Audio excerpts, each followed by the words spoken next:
Bueno, vamos a continuar. Ya habíamos agotado esta parte del tema 2.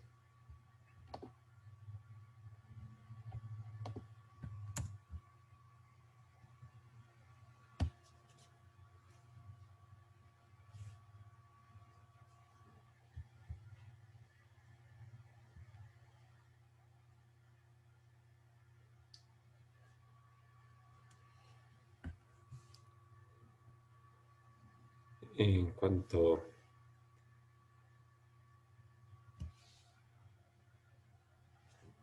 bueno, vamos a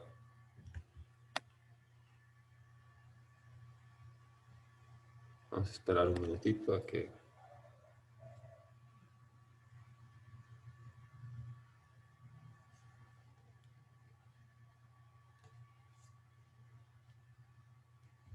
se nos unan algunos compañeros. Vamos a dar inicio a revisar las partes más importantes del tema 3 con relación al examen de la siguiente clase.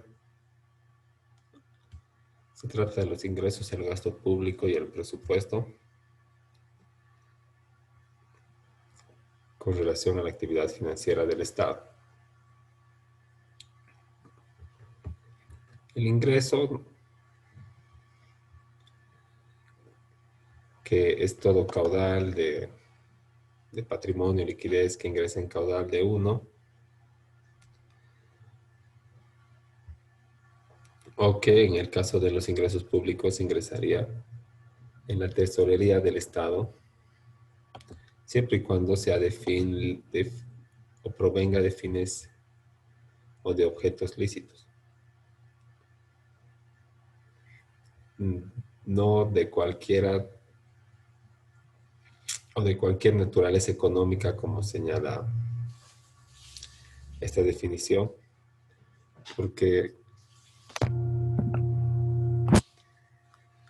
el establecimiento de cualquier naturaleza económica del origen de los ingresos del Estado haría presumir que también se podría calificar como tal un ingreso que tenga un objeto o un origen ilegal, y esto es inconcebible en cuanto a términos de ingresos públicos, porque tienen que estar todos como parte de la actividad financiera del Estado. El ingreso, como la erogación y la atención de las necesidades, tiene que cumplir con el principio de legalidad o estar ceñido a un marco jurídico preestablecido.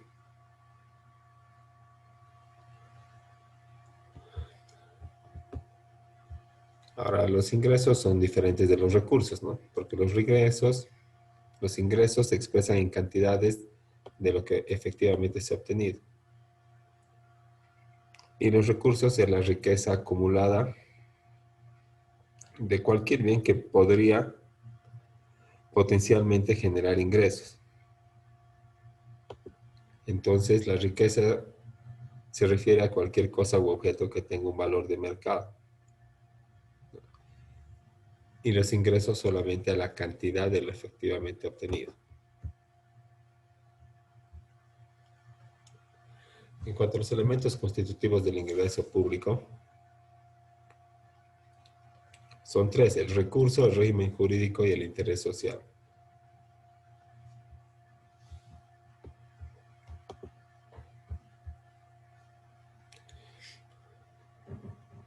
Como parte de los ingresos públicos, el de mayor importancia y el que representa el mayor volumen de ingreso público es sin duda los impuestos. Existen otros tributos que no se califican como impuestos propiamente dichos, se califican como tasas, como contribuciones especiales, como patentes, pero los impuestos son una especie específica de los tributos y que genera la mayor cantidad de ingresos públicos a favor del Estado. Y como esta parte mayoritaria del volumen de los ingresos del Estado siempre ha sido necesaria para mantener la función pública y la prestación de los servicios básicos, entonces siempre ha existido presupuesto. Y el presupuesto ha ido evolucionando también y ahora es una ley que de manera anual se dicta y que está vigente para el año siguiente como un plan de gastos y una autorización legal para erogar recursos a favor de la atención de las necesidades públicas y la prestación de los servicios básicos que se clasifican, como ya habíamos revisado antes de ingresar al receso, en servicios básicos primarios, generales, divisibles, no divisibles y, y básicos, ¿no? Pero también los ingresos públicos se clasifican de acuerdo a a dos corrientes y a la Constitución Política del Estado. La Constitución Política del Estado, en su artículo 340, clasifica los ingresos públicos como nacionales, departamentales, municipales y de las comunidades indígenas, originarias y campesinas, basándose en un criterio de territorialidad eminentemente, ¿no? Y no como las otras clasificaciones que las clasifican de corrientes, cuando sean habituales, ingresos de capital cuando sean habituales, ¿no? Y de fuente financiera cuando provengan de otras fuentes como los préstamos públicos. Entonces, vamos a tomar en cuenta para el examen lo que señala nuestra Constitución Política del Estado, ¿no? El gasto público en la erogación de recursos o el empleo de la riqueza que se traduce en la satisfacción de las necesidades de orden colectivo y que coadyuva con el cumplimiento de las políticas de gobierno.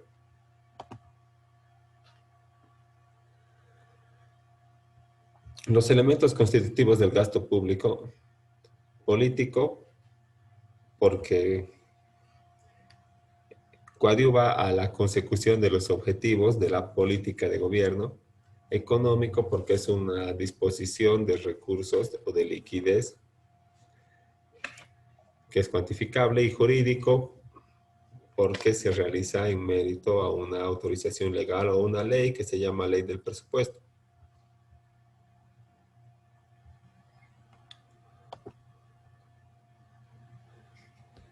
Y el presupuesto, esta es una ley, pero también es un plan de acción expresado en términos financieros. Entonces es un término o un documento tanto contable como jurídico. Es una ley material del Estado y un documento contable de carácter prospectivo futuro. ¿Qué hace? Programa los gastos de todo el año que viene. Eso es prospectivo futuro. Y está vigente para cada periodo fiscal. Entonces tiene vigencia de un año. Y es el instrumento que limita la acción de los estados para el cumplimiento de los planes, para que no puedan utilizar recursos que no estén planificados en una partida presupuestaria. Aunque sí se admiten algunas excepciones en casos de emergencia y de necesidad, pero son excepciones, ¿no? Por regla general, el presupuesto no se modifica. Y es una autorización legal para que se eroguen recursos, ¿no? Y que tiene como base legal la Constitución Política del Estado en sus artículos 321, 172 y 158. El 321, que es,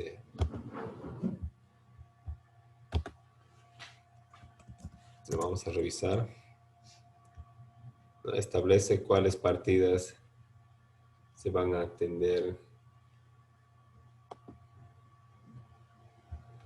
de manera,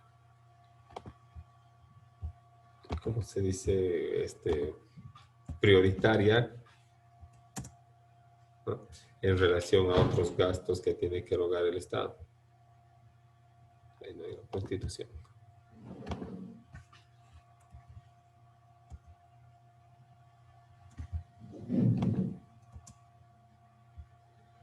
Vamos a revisar lo que dice el artículo 321.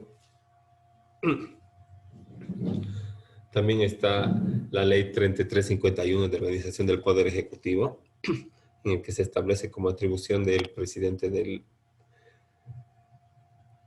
Estado plurinacional presentar el proyecto de ley del presupuesto general ante la Asamblea Legislativa Plurinacional y también como base legal o como marco normativo la ley SAFCO, sus artículos 1 y 8 específicamente. Vamos a revisar lo que dice la Constitución.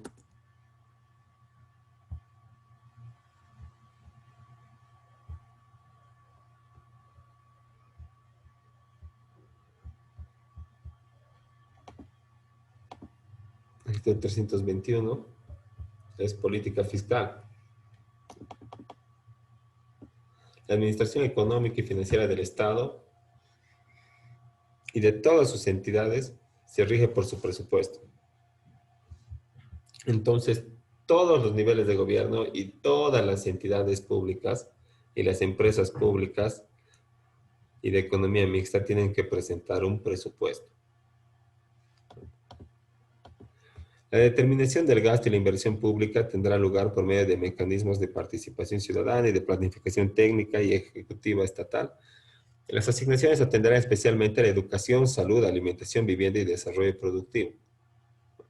Entonces, ese es también un tema muy importante. Pero no dicen qué orden, ¿verdad? Entonces el Estado puede atender antes la alimentación que la salud, o la salud en primer lugar, o el desarrollo productivo. Y luego también puede hacer otras erogaciones, pero con carácter prioritario tienen que atender estas asignaciones, ¿no? Eso es muy importante. Bueno, en cuanto a la estructura del presupuesto, ¿no? Tiene que permitir su fácil ejecución, ver los efectos económicos, un fácil seguimiento y control presupuestario y evaluar los logros o resultados y los objetivos concretos alcanzados. La ejecución se realiza por todas y cada una de las entidades públicas. Los efectos económicos se pueden ver mediante inspecciones, informes, auditorías,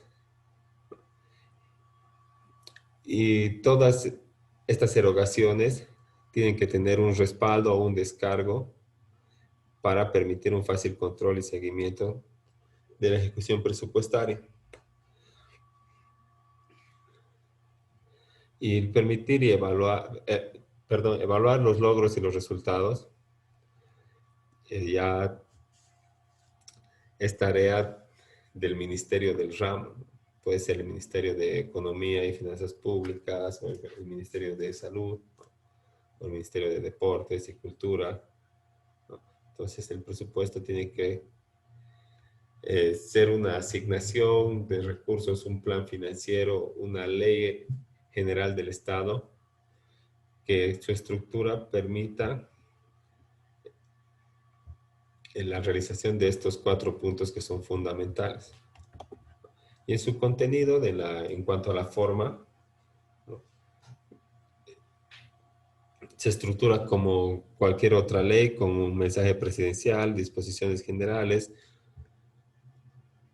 y en orden va el presupuesto de la Administración Central del Estado, el presupuesto de las administraciones departamentales o de los gobiernos autónomos departamentales, luego el presupuesto de las entidades públicas descentralizadas sin fines empresariales, y los presupuestos de las empresas públicas y sociedades de economía mixta. Ahora, si alguno no presenta el presupuesto de acuerdo a los plazos establecidos en la normativa reglamentaria y, y que también son cumplidos por el Ministerio de Economía y Finanzas Públicas, no quiere decir que no va a existir presupuesto para esa institución la siguiente gestión, sino que se le va a repetir el presupuesto de la anterior gestión y obviamente se van a establecer responsabilidades administrativas, disciplinarias, ¿no?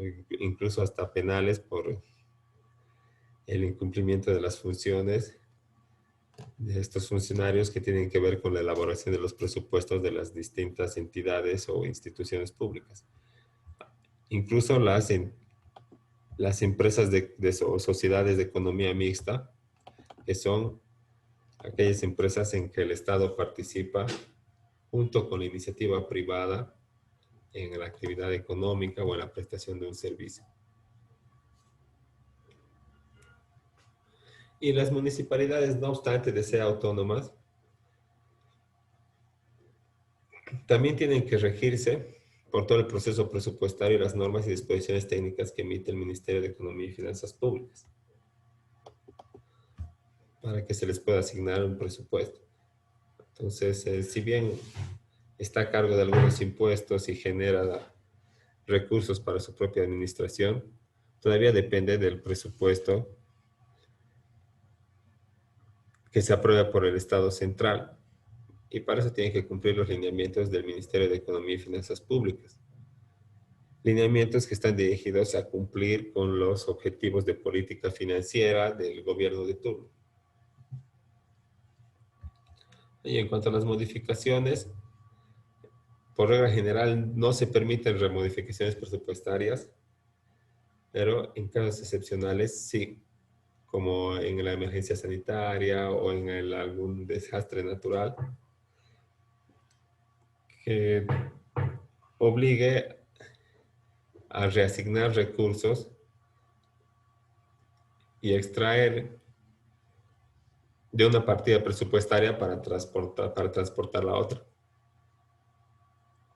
Pero por regla general no se permite modificar el presupuesto ni efectuar traspasos presupuestarios.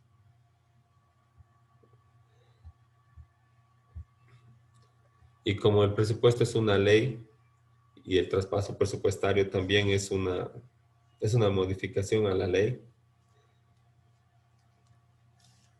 este traspaso también tiene que ser emitido por una ley, ya sea nacional o departamental o municipal.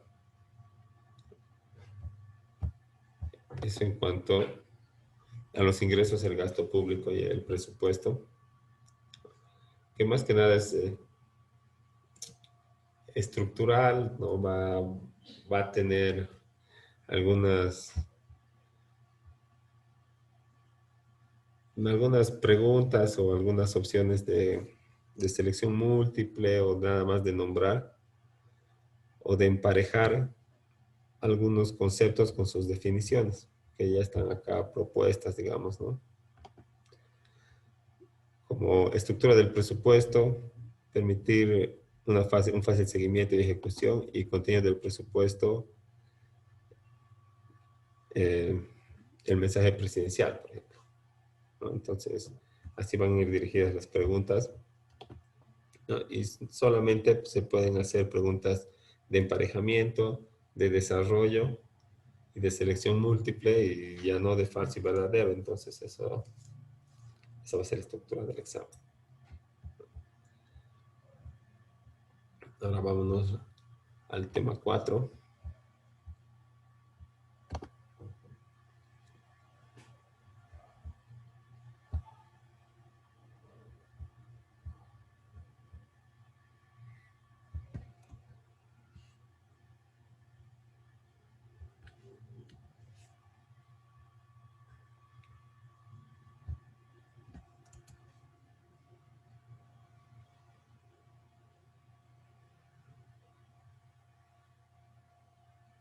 Que bueno, son los principios presupuestarios y la dinámica del presupuesto.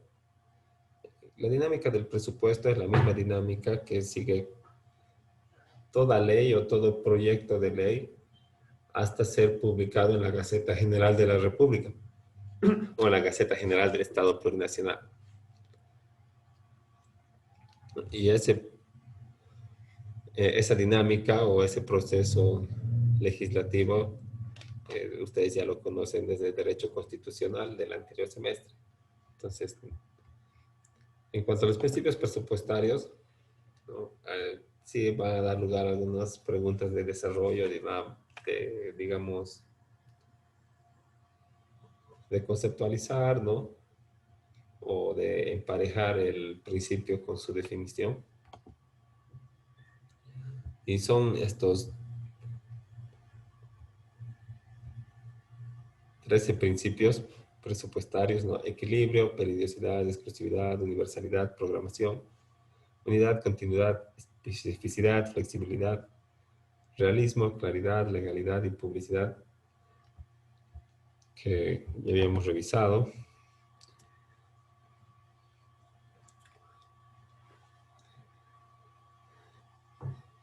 Y bueno, el equilibrio quiere decir que el total de gastos tiene que ser igual a los ingresos, o sea, el Estado no puede cobrar impuestos para ahorrar recursos, ¿no?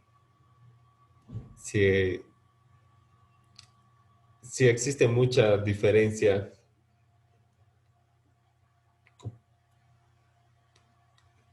a favor del Estado, ¿no? Después de erogar los recursos que provienen de los impuestos, quiere decir que tiene que atender mejor las necesidades o que tienen que cobrar menos impuestos, ¿no? Porque el total de los gastos consignados debe ser el igual al total de los gastos previstos. Bien que no todo ingreso probable debe ser gastado, pero el Estado no es una empresa ni un monopolio para dedicarse a ahorrar recursos encima que provienen del trabajo de los ciudadanos. La periodicidad quiere decir que el presupuesto tiene que ser aprobado de forma regular y continua. Cada año, una nueva ley del presupuesto. La exclusividad, que únicamente tiene que limitarse a asignar recursos. No puede contener normas modificatorias o que tengan que ver con otras relaciones jurídicas o con otras materias del derecho, como por ejemplo modificaciones al código tributario. Que algunos sí lo hacen porque dicen, no, tiene que ver con ingresos del Estado porque así se obtienen recursos y eso es parte del presupuesto. Pero es una excusa para introducir modificaciones que a veces no convienen a los contribuyentes, pero que van a ser aprobadas porque la ley del presupuesto tiene que ser aprobada sí o sí de manera obligatoria para que esté vigente para la siguiente gestión. El principio de programación, que es la asignación a las partidas y subpartidas. El principio de unidad, que quiere decir que el presupuesto tiene que ser un solo documento contable o una sola ley. El principio de continuidad, que no tiene que ser aprobado cada año y no puede existir una pausa en el ejercicio presupuestario que derive en la falta de prestación de servicios públicos o de la atención de necesidades. Tiene que tener también, de acuerdo al principio de especificidad, una precisión en la clasificación. Esto se realiza mediante las partidas y subpartidas presupuestarias, que ya es materia contable. La flexibilidad, que tiene que permitir la adecuación, obviamente solamente en situaciones o en contextos especiales.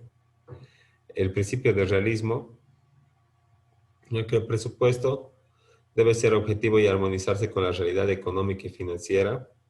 No se puede pretender atender las necesidades públicas en la misma escala o de la misma manera que lo realizan los estados que tienen muchos más recursos económicos, ¿no? Entonces, la, la atención de las necesidades básicas y la prestación de los servicios básicos tiene que optimizarse tomando en cuenta la realidad económica y financiera del Estado, por lo que podemos suponer que no va a ser muy buena. El principio de claridad, ¿no? Que esta ley del presupuesto tiene que facilitar su ejecución y control. El principio de legalidad, ¿no? Que se refiere al sustento jurídico y normativo que tiene que mantener todo el proceso de ingresos, egresos y atención de las necesidades públicas.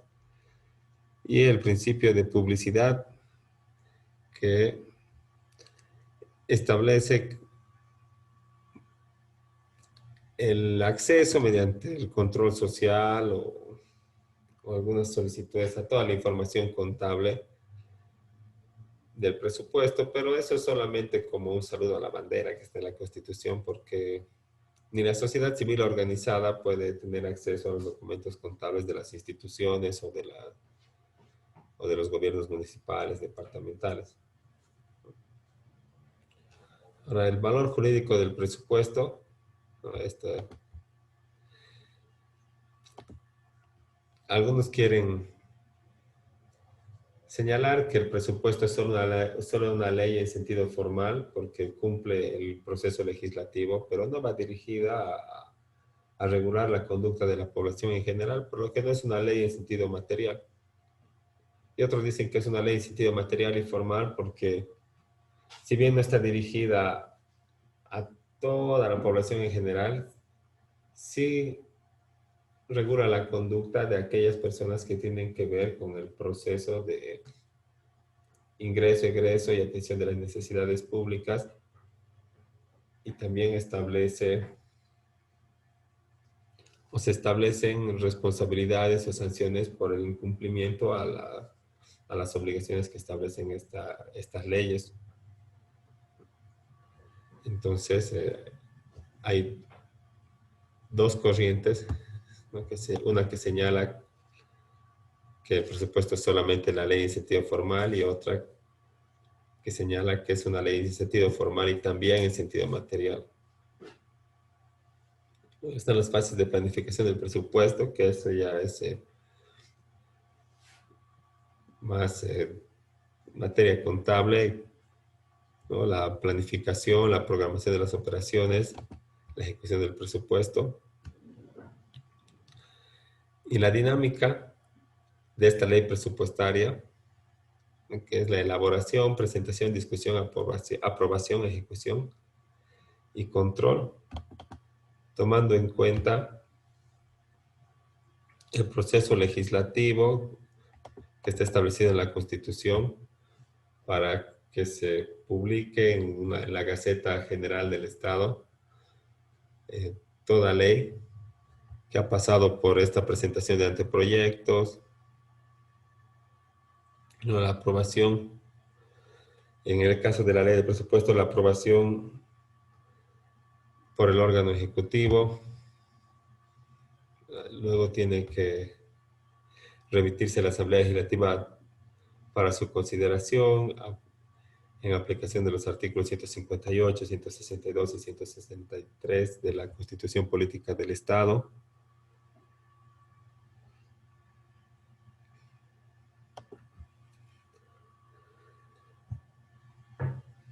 Y el presupuesto, más que nada, es una autorización legal para gastar, una instrucción de gasto.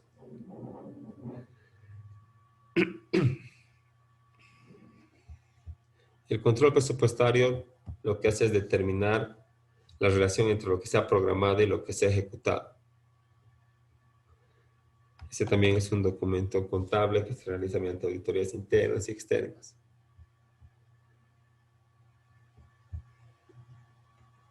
El control interno que se hace mediante el superior jerárquico, pero dentro de cada institución, que puede ser previo y posterior, y el control externo que se hace mediante auditorías externas y firmas auditoras que no forman parte de la institución, y siempre es a posterior, no es un control, es más bien una fiscalización, porque está con base legal en el artículo 217 de la Constitución Política del Estado.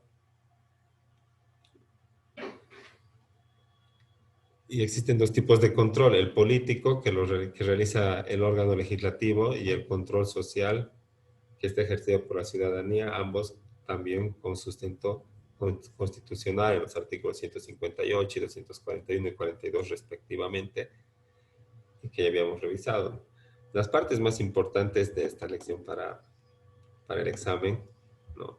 Como les había dicho, son poder emparejar el principio con el concepto respectivo. Y bueno, no vamos a tomar nada en cuenta de lo que son procedimientos meramente contables, ¿verdad? No.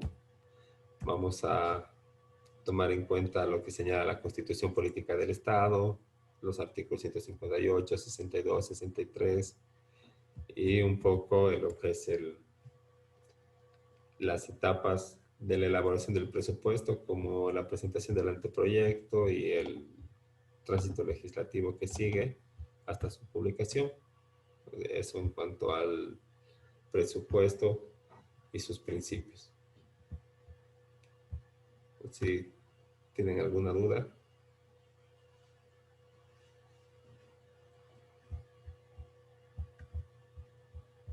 Todo claro, doctor, con la explicación más que nos dio ahora. Eh, Sí, doctor, está bien. entonces vamos a estos últimos minutitos ver lo que son las empresas públicas.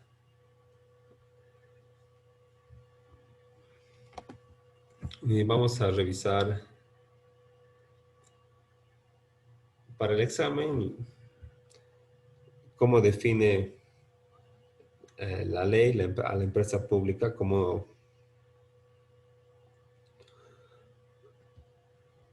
bueno, cualquiera de estas dos son válidas. La empresa pública, que es una persona jurídica de derecho público con patrimonio y autonomía de gestión administrativa, financiera y legal, que es una definición corta pero completa. No, aquí hace relación o referencia a los estatutos, capital, patrimonio propio,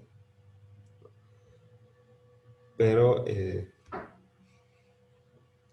si tienen que definir a la empresa pública, es suficiente que se aplique esta definición del artículo 48 del Decreto Supremo 28631, que es corta y que además es completa, ¿no? Ahora, el Código de Comercio, ¿no?, señala que son sociedades de economía mixta, ya entrando en relación con la iniciativa privada, las formadas por el Estado, prefecturas, municipalidades, corporaciones y otras entidades dependientes del Estado y el capital privado para la explotación de la empresa que tenga por finalidad el interés colectivo, la implantación o fomento o el desarrollo de actividades industriales. Entonces, al definir la sociedad de economía mixta, hay que aplicar lo que señala el Código de Comercio. Y al definir la empresa pública, propiamente dicha, hay que aplicar lo que señala el el Decreto Supremo 28631. Entonces, hay que tener un poco de cuidado para no confundir estas dos definiciones.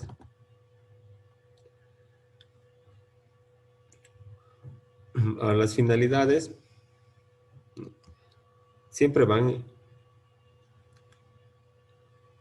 en favor del interés colectivo, como administrar a nombre del pueblo boliviano los derechos propietarios de los recursos naturales y ejercer el control estratégico de los procesos de industrialización de dichos recursos.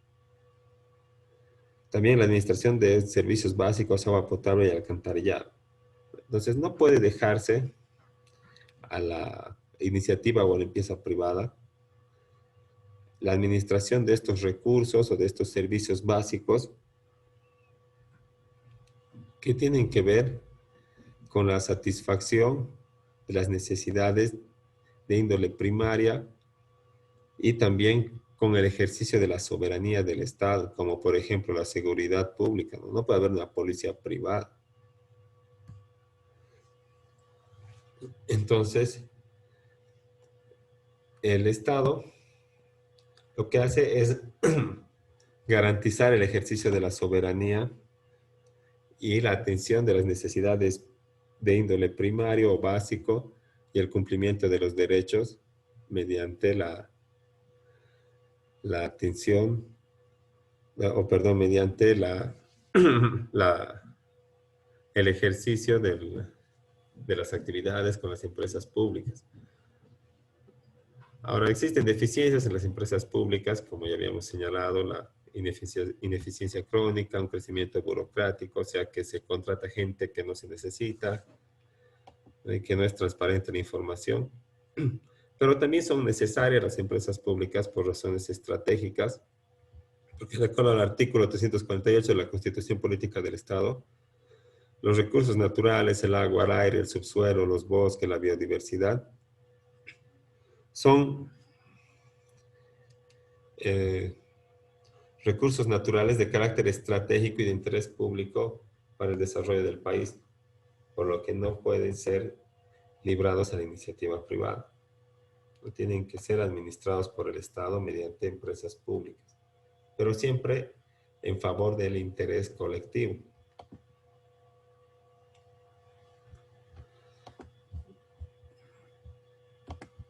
Y otro tema importante es la diferencia entre tuición y dependencia funcional.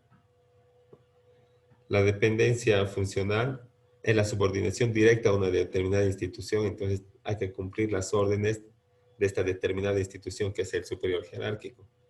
Pero la tuición otorga un poco más de libertad, ¿no? Y quiere decir que solamente se encarga, digamos, el superior jerárquico o el Ministerio del Ramo de la promoción y vigilancia de la implantación y funcionamiento de los sistemas de planificación e inversión. Entonces no está bajo esta dependencia funcional o directa que le restaría libertad al ejercicio de las empresas públicas, que están bajo tuición y no bajo dependencia, y algunas sí, de acuerdo a criterios estratégicos. Y luego están las sociedades de economía mixta,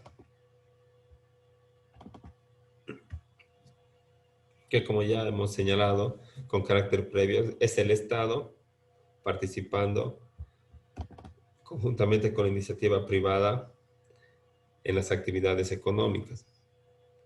Entonces, es todas las manifestaciones del Estado, junto con el capital privado, para fomentar el desarrollo de actividades industriales, comerciales o de servicios. O sea, venta de bienes o de servicios. Porque toda actividad industrial, comercial o de producción, lo que hace es generar bienes para que se vendan. Entonces se venden bienes o se venden servicios. Se prestan algunos servicios intangibles, ¿verdad? Y no existe la otorgación de un bien material, sino más la prestación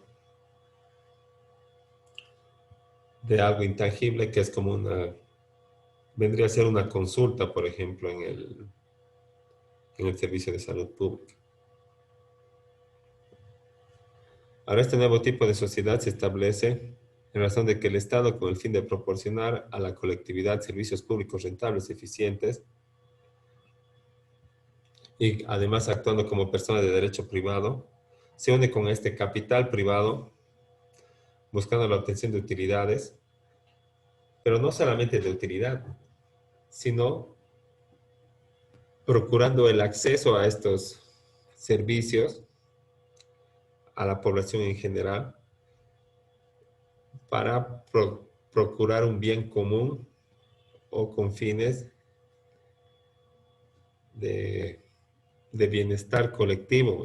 Entonces va a sacrificar la utilidad en mérito al bien común, lo que quiere decir que estos servicios van a ser más baratos o más accesibles que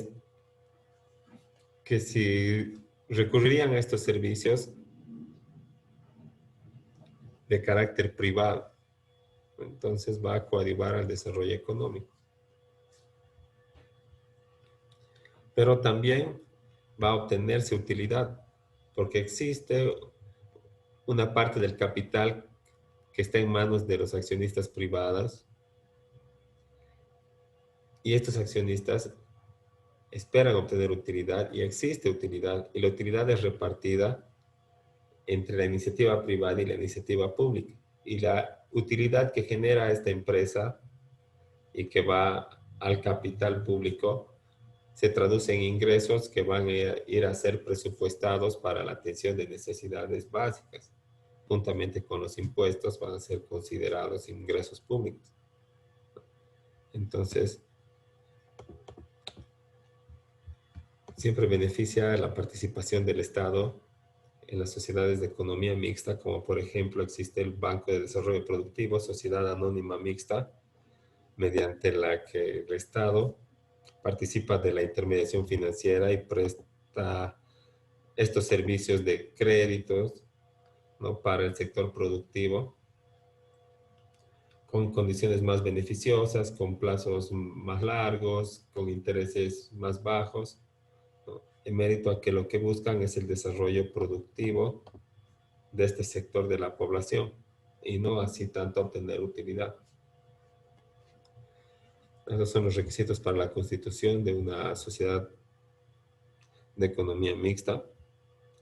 Una propuesta, un convenio, un decreto supremo, un depósito en el banco y la inscripción en el registro de comercio, cumpliendo con todo lo que establece la normativa privada, el Código de Comercio y el Código Civil en cuanto a las sociedades comerciales. Y bueno, eso en cuanto a las sociedades de economía mixta, porque ahorita se nos va a terminar el tiempo. Y es más o menos lo que va a entrar al examen. No está nada difícil, está más bien todo en las diapositivas, más que en los documentos de Word. Así que, si tienen alguna duda, es en este momento. Doctor, buenas tardes. Doctor, una consulta. Esta Sí. diapositiva lo va a subir a Moodle. Quería pedirle en forma personal si también lo puede pasar la diapositiva por el WhatsApp. Sí, también les he pasado por WhatsApp, pero les voy a pasar todas en uno hasta el final de la tarde para que puedan tener todo el material. Tal vez se ha eliminado o no está bien organizado o algo así, ¿no? Entonces les voy a Sí, hacer. más que todo esta retroalimentación que nos hizo, doctor, en las pautas que nos puso en qué más o menos se va a basar el examen. Sí. Esa Sí, mejor situación. esto, mejor está más claro. Sí, por Ok. favor. Sí, entonces se los voy a pasar todas las diapositivas que hemos Esta clase, revisado por favor. en el WhatsApp. Pero también van a estar en el Moodle también para cumplir alguna formalidad, ¿no? Gracias, doctora. Ok, entonces, nos vemos en la siguiente clase del examen y que tengan buen fin de semana. Hasta luego. Gracias Hasta igualmente, doctora. luego, gracias, doctor.